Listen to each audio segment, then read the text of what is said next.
Being able to define a CSS selector in terms of a tag, class, or ID is very powerful.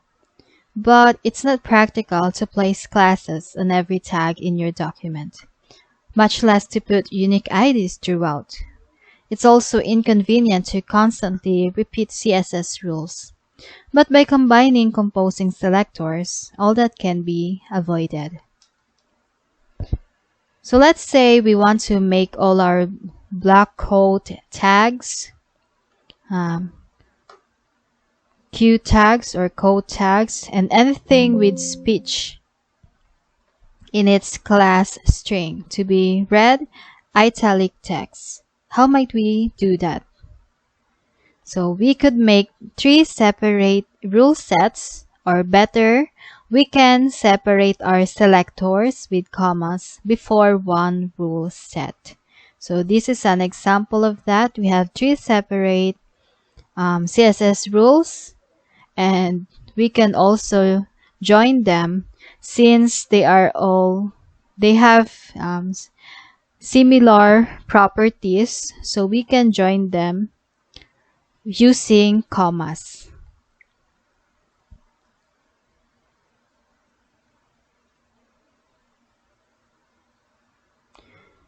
So the joined version on the right is much easier to read and maintain. So if the speech items need to also be bold, that can simply be added by an additional rule, such as with this example. We also have specialized selectors. So if 2 selectors of different types, like tag and class, appear next to each other with no spacing separating them, then they form a specialized selector. But to match, a candidate must match both rules. So if a tag selector is used, it must appear first. So this is most useful with class and tag selectors. So here is an example. So here the block code that speech is a block code tag selector combined with a speech class selector. So this rule is will not necessarily apply to every block code nor every element with the speech class. Instead, it will only apply to those block codes that also have the speech class. So it should be both. In this HTML example, we can see some paragraphs that have some links inside the anchor tag. So, for example, in this section, so we have links like this. And in this section, we also have links like this. So the link tags are inside the paragraphs, but not necessarily direct children. So what if we wanted all the links in the introductory section? So this is the introductory section to be read. So meaning to say, all the links here, whenever the user see this link, it should be read along with these links.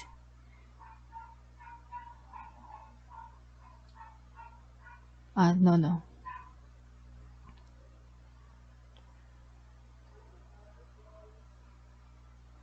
And then also in the next section, in the guideline section, we wanted all the link in the guidelines section to be green.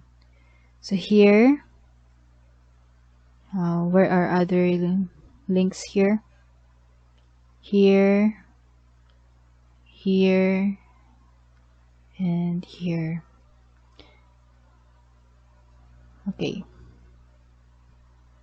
So that is what descendants sectors are for.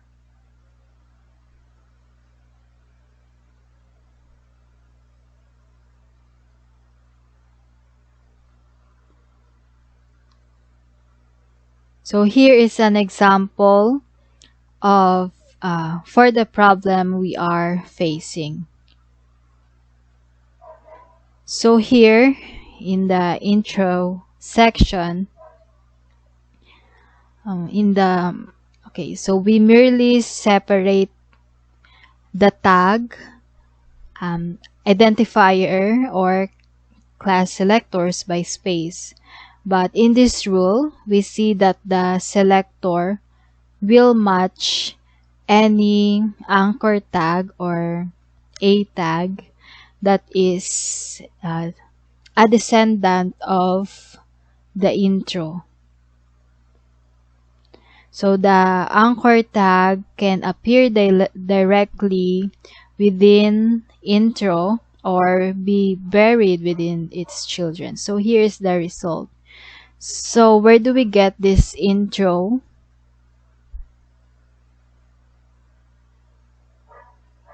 So we can see that here from the ID of this section. So that is, so this whole part is the intro section. And for the next section, we have an ID of guideline. So what that means that every anchor tag in the intro section should be colored in red. So every links in the anchor section, every links in the introduction section will be colored in red. So here is the result. So these are the terms that are enclosed within the anchor tags, and as you can see, these are colored in red. And the same with the guideline section, on which we set the color, the value of the color property to this hex value. So every links, every term enclosed with an anchor tags are colored in neon green. I'm not sure with this color. So that is the purpose of the descendant selectors. Sometimes you don't want to apply a style to any possible child, but only to the direct children. So this can be done with the less than symbol. Use it between selectors to limit the application to the direct children of the parent. So this is an example of that.